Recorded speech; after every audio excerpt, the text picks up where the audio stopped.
70,000 కోట్లతోని 2014 June 2 నాడు మనం రాష్ట్రాన్ని వారికి అప్పజెప్తే 16,000 కోట్ల రూపాయల మిగులు బడ్జెట్ తోని ధనిక రాష్ట్రంగా వారికి అప్పజెప్తే 10 ఏళ్లు తిరిగే లోపల 7 లక్షల కోట్ల రూపాయల అప్పులు చేసి ధనిక రాష్ట్రాన్ని దివాలా రాష్ట్రంగా చేసి చివరికి రైతు బంధు పథకాన్ని కూడా ఇవ్వకుండా ఎన్నికలను అడ్డం పెట్టుకొని పారిపోతే నేను ముఖ్యమంత్రిగా బాధ్యత చేపట్టిన ఎంబడే ఆయన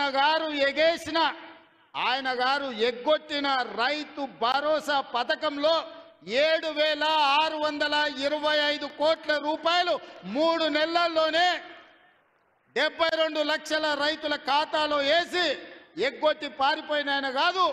ఇప్పుడు బాధ్యత తీసుకున్న మీ సోదరుడు మీ రైతు భరోసా పథకాన్ని అమలు చేస్తా అని ముఖ్యమంత్రిగా అధికారం చేపట్టిన 3 నెలల్లోనే రైతు భరోసా పథకం రైతు ఖాతాలో వేసిన. ఇదే కాదు, ఆనాడు 2014లో 1,00,000 రూపాయల రుణమాఫీ అన్నాడు. ఆ తర్వాత 4 విడతలు అన్నాడు. అసలు మిత్తి ఆయన ఆ ఖాతాలు వేసి 5 ఏళ్లకు ఆయన ఇచ్చిందంత మిత్తికే సరిపోయింది. అసలు అట్లనే రైతుల నెత్తి మీద మిగిలిపోయింది. మళ్ళీ 2018లో అదే మాట ఇచ్చిండు. అప్పుడేదో చెప్పినా సోయి లేక ఇప్పుడు మళ్ళా 1,00,000 రూపాయల హామీ ఇస్తున్నా మళ్ళీ మీకు చేస్తాను. అధికారంలోకి వచ్చిన ఎంబడే మళ్ళా పాడిందే పాడరా పాసుపండ్ల దాసరి అన్నట్టు మళ్ళీ 4 విడతలు అన్నాడు. నట్టేట ముంచెండు. చివరికి ఆయన 2014 నుంచి 2023 డిసెంబర్ వరకు ఆయన రైతు రుణమాఫీ చేసింది 18,000 కోట్ల రూపాయలే. 2018 నుంచి 23 వరకు 11,000 కోట్ల రూపాయలు రైతుల ఖాతాలో వేస్తే అందులో 8,500 కోట్ల రూపాయలు మిత్తికే సరిపోయినాయి.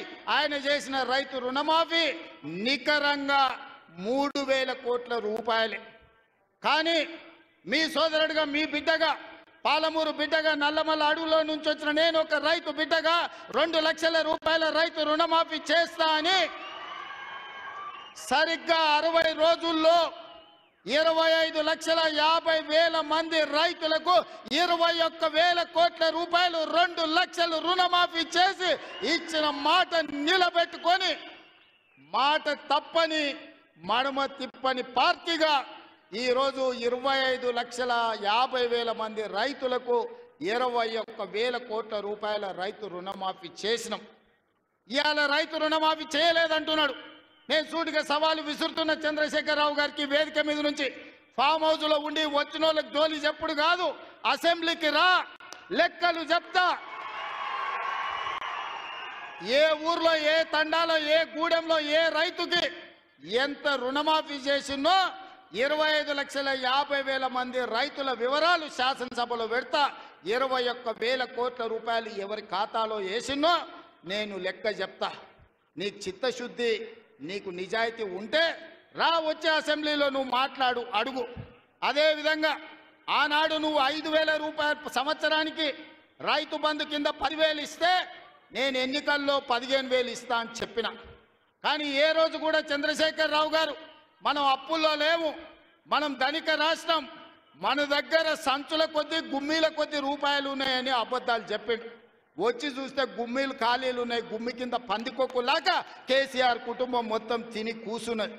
అయినా అధైర్యపడకుండా 15,000 బదులు ఆనాడు నువ్వు ఇచ్చిన 10,000 ఎగ్గొట్టిన 10,000 కాకుండా ఇవాళ 12,000 రూపాయలు సంవత్సరానికి రైతులకు ఇవ్వాలని రైతు భరోసా కార్యక్రమాన్ని జనవరి 26 తారీఖు నాడు ప్రారంభించుకున్నాం.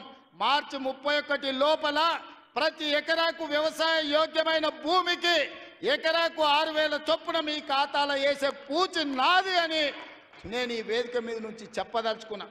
ఆయన అంటుండు ఎగ్గొడతారని. నేను నీలాక మాట చెప్పి ఎగ్గొట్టేటోని కాదు.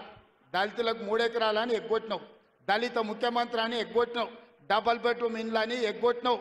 ఇట్లా చెప్పుకుంటూ వెళ్తే 100 మాటలు ఇచ్చి ఎగ్గొట్టిన చరిత్ర నీది, పంగనామాలు పెట్టిన చరిత్ర నీది. చంద్రశేఖరరావు 10 ఏళ్ళు పరిపాలన చేసి ప్రజల దగ్గరకు పోతే డిసెంబర్లో అధికారం కోల్పోయినావు, జూన్లో డిపాజిట్లు కోల్పోయినావు పార్లమెంట్లో. ఇప్పుడు మెదడు కూడా కోల్పోయినట్టే ఉన్నాడు ఆయన పెద్ద మంచి ఫామ్ హౌస్లో పండుకొని.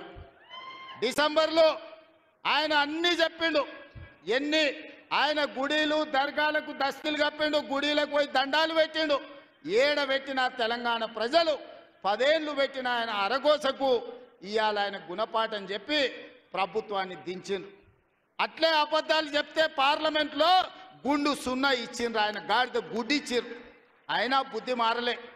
14 నెలల నుంచి అంట ఆయన ఫామ్ హౌస్లో వండుకొని గంభీరంగా చూస్తున్నాడు. ఎవరిని చూస్తున్నావా గంభీరంగా? అచ్చోసిన ఆంబోతులాక నీ కొడుకుని అల్లుని ఊరు మీద వదిలినావు. మైసమ్మ మన ఏంది జాంగీర్పీర్ల దర్గాకు వదిలిన మేకపోతులాక ఊరు మీద పడి మేస్తా ఉన్నారు నీ కొడుకు నీ అల్లుడు. మన జాంగీర్పీర్ల దర్గా కోసుకుంటాం కదా మనం, అట్లా జాంగీర్పీర్ల దర్గాను కూడా మోసం చేసిన 100 కోట్లు ఇస్తాను మా శంకర్ చెప్తున్నాడు. ఇవాళ రాజన్న సిరిసిల్ల ఆలయానికి 100 కోట్లు ఇస్తాను, ఆ దేవుని మోసం చేసినాం. ఈడ దర్గాను మోసం చేసినాం. పాలమూరులో ప్రాజెక్టులు కడతా అని, పాలమూరు రంగారెడ్డి ఎత్తిపోతలు పూర్తి చేస్తా అని కల్వకుర్తి, భీమా, నెట్టంపాడు, కోయిల్ సాగరు, జూరాల, ఆర్జీఎస్, తుమ్మిళ్ళ ప్రాజెక్టులను కడతా అని చెప్పి పాలమూరుకు మాట ఇచ్చి పాలమూరుని ఎండబెట్టి ఎగవేసిన దుర్మార్గుడివి నువ్వు ఈరోజు సంవత్సరం పూర్తి కాకముందే మా మీద వడేడుస్తురట. ఆయన కోసం ఎదురు చూస్తురట. ప్రజలందరూ బాధ పడుతురట. అయ్యా చంద్రశేఖరరావు గారు, 4 కోట్ల ప్రజలు ఎవ్వరు బాధపడతలేరు. రైతులకు రైతు భరోసా వచ్చింది, రైతులకు రైతు రుణమాఫీ జరిగింది, విద్యార్థులకు ఫీజు రియంబర్స్మెంట్ ఇచ్చినాం, రాజీవ్ ఆరోగ్యశ్రీ 10 లక్షలకు పెంచినాం, పేదలకు ఇండ్లల్లా 200 యూనిట్లు ఉచిత కరెంట్ ఇచ్చినాం, ఆడబిడ్డలకు 500 రూపాయలకే సిలిండర్ ఇచ్చినాం.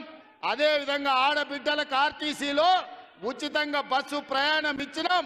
120 కోట్ల మంది ఆడబిడ్డలు ఈరోజు తెలంగాణ రాష్ట్రంలో ఉచిత బస్సు ప్రయాణం చేస్తున్నారు. దానికి 4,000 కోట్ల రూపాయలు ఖర్చు పెట్టినాం. ఇవాళ 10,000 కోట్ల రూపాయలు రాబోయే మార్చి 31 లోపల రైతు భరోసా పథకం కింద పేదల ఖాతాలో వేస్తాం. ఉపాధి హామీ కూలీలకు కూడా ఇవాళ ప్రతి కుటుంబానికి 12,000 రూపాయలు ఇచ్చినాం. ఇదే కాదు, తెలంగాణ సమాజానికి నిరుద్యోగ సమస్య, అలాంటి నిరుద్యోగ సమస్యను పరిష్కరించడానికి మొదటి సంవత్సరంలోనే 55,143 ప్రభుత్వ ఉద్యోగాలు ఇచ్చి దేశంలోనే చరిత్ర సృష్టించిన రాష్ట్రం తెలంగాణ రాష్ట్రం. నువ్వు 10 ఏళ్ళు ఇవ్వలేని ఉద్యోగాలు మొదటి సంవత్సరంలోనే 55,143 ఉద్యోగాలు ఇచ్చిన చరిత్ర మాది. వీటన్నిటి మీద నీకు చిత్తశుద్ధి ఉంటే, నీ నాయకత్వం మీద నీకు నమ్మకం ఉంటే నువ్వు రా అసెంబ్లీలో. ఈ వివరాలన్నీ అసెంబ్లీలో పెడతా, చర్చ చేద్దాం. ఆయన కొడితేనంట బలంగా కొడతాడంట, సరిగ్గా నిలబడేది నేర్చుకోని ఆయన కట్టె లేకుండా. నీ పరిస్థితి ఎట్లుందో తెలంగాణ సమాజానికి తెలియదా? నువ్వు తూగుతున్నావా, సోగుతున్నావా, నువ్వు నిలబడగలిగే పరిస్థితిలో ఉన్నావా? ఆయన బలంగా కొడతాడంట, ఆయన లేచి వస్తాడంట. సోషల్ మీడియాలో నాకు ఆయనకు పోటీ పెడితేనంట ఆయనకు లైక్లు ఎక్కువ వచ్చినాయంట. టిక్టాక్లో 10 ఏళ్ళు ముఖ్యమంత్రి చేసినోడు, కేంద్ర మంత్రి చేసినోడు ఇవాళ టిక్టాక్లో కేసీఆర్కు రేవంత్ రెడ్డికి పోటీ పెడితే ఆయనకు లైక్లు ఎక్కువ వచ్చినాయంట, నాకు తక్కువ వచ్చినాయంట. ఇవాళ వాళ్ళ కార్యకర్తలతో మాట్లాడుతున్నాను. నేను అడగదలుచుకున్నా, ఆ మధ్యలో బాలీవుడ్లో కూడా సల్మాన్ ఖాన్కు, రాఖీ సావంత్కు కూడా టిక్టాక్లో పెడితే రాఖీ సావంత్కి ఎక్కువ లైక్లు వచ్చినాయి. అంత మాత్రాన ఆమె సల్మాన్ ఖాన్ కంటే గొప్ప నటుడు నటురాలు అనేవారని అనుకుంటారా? ఇవాళ చివరికి ప్రజలు తిరస్కరించి, ప్రజలు డిపాజిట్లు జప్తు చేస్తే ముఖం జల్లక ఫామ్ హౌస్లో వండుకున్న చంద్రశేఖరరావు సోషల్ మీడియా టిక్టాక్లో నాకు లైక్లు వచ్చినాయని చెప్పుకునే పరిస్థితికి వచ్చిందంటే ఆయన మానసిక పరిస్థితి ఎట్లుందో తెలంగాణ సమాజం అర్థం చేసుకుంటుంది. పెద్ద మనిషి ఆయన వయసులో, నేనేం కాదంటలేను. ఆయన పిల్లలు యమకింకర్లాగా తయారై ఊరి మీద పడి మేస్తున్నారు. ఫస్ట్ నీ కొడుకుని అల్లుని కంట్రోల్లో పెట్టు చంద్రశేఖరరావు. నువ్వు రా సభకు 5 తారీఖు నాడో 6 తారీఖు నాడో స్పీకర్ గారు అనుమతి తీసుకొని ఏబిసిడి వర్గీకరణ మీద మా మాదిగ సోదరుల 35 ఏళ్ల పోరాటం, అదేవిధంగా 100 సంవత్సరాలు బ్రిటిషర్స్ ఉన్నప్పుడు కులగణన చేసిరు. 100 ఏళ్ల వరకు బలైన వర్గాలు ఎంతమంది ఉన్నారో వాళ్ళ లెక్క వాళ్ళకే తెలియదు. ఎంతోమంది ప్రధానమంత్రులు, ముఖ్యమంత్రులు మారినారు కానీ బీసీల లెక్కలు తేల్చలేదు. కానీ భారత్ జోడోలో రాహుల్ గాంధీ ఇచ్చిన మాట ప్రకారం ఈరోజు కాంగ్రెస్ పార్టీ బీసీల లెక్కలు తేల్చింది, ఇంటింటికి పోయింది, లెక్క కట్టింది. రాబోయే 2 తారీఖు నాడు బీసీ కులగణన నివేదిక రాబోతుంది.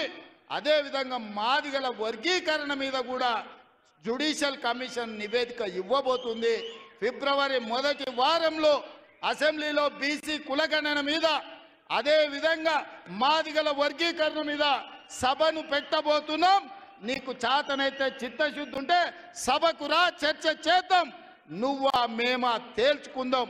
నీ ఫామ్ హౌస్లో నీ వంది మాగదులను, నీ భజన చేసేటోళ్లను నువ్వు వాళ్ళను జమేసుకొని వాళ్ళ ముందల పొంకనాలు కొట్టకు. చంద్రశేఖరరావు, నువ్వు కాలం జల్లిపోయిన 1000 రూపాయల నోటువే.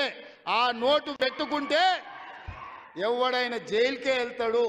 ఒకప్పుడు 1000 రూపాయలకు చాలా విలువ ఉండే 1000 నోటుకి. అవునా? 1000 నోట్లు ఉన్నాయంటే ఆయన మునగాని కింద చూసేది. ఇప్పుడు 1000 నోట్ల రూపాయలు ఉన్నాయంటే తీసుకుపోయి బొక్కలేస్తారు.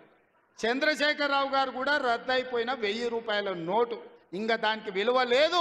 తెలంగాణ సమాజంలో నిన్ను అడిగేటోళ్ళు లేరు. చంద్రశేఖరరావు, నువ్వు ఫామ్ హౌస్లు ఉండి ప్రజలతో నీకు బంధం తెగిపోయినట్టుంది.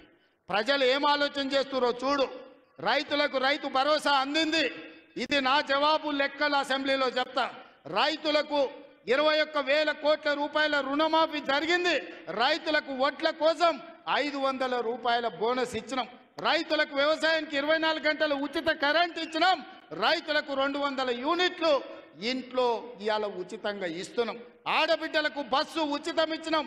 ఆడబిడ్డలకు 500 రూపాయలకు సిలిండర్ ఇచ్చినాం. ఇవాళ యువకులకు 55,143 ఉద్యోగాలు ఇచ్చినాం మొదటి సంవత్సరంలో. ఒకవేళ మమ్మల్ని అభినందించడానికి నీకు మనసు రాకపోతే అదే ఫామ్ హౌస్లో అట్లే వండుకొని ఉండు. నిన్నెవ్వరు అడుగుతలేరు, కడుగుతలేరు, కొడతలేరు.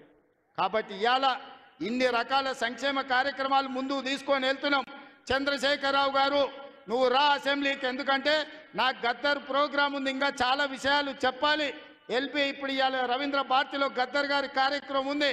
అర్జెంటుగా నేను బయలుదేరాల్సి వస్తుంది. కాబట్టి మిగతా వివరాలు గద్దర్ వేదిక మీద చెప్తా, ఆ తర్వాత అసెంబ్లీలో చెప్తా. ఇంత పెద్ద కార్యక్రమాన్ని ఏర్పాటు చేసి అద్భుతంగా నిర్వహించిన పెద్దలందరికీ, ముఖ్యంగా ప్రాణ సమానులైన కాంగ్రెస్ పార్టీ కార్యకర్తలందరినీ మనస్ఫూర్తిగా అభినందిస్తున్నా. రాబోయే ఎన్నికలు మీవే. శంకర్కు ప్రతాప్ రెడ్డి కాదు.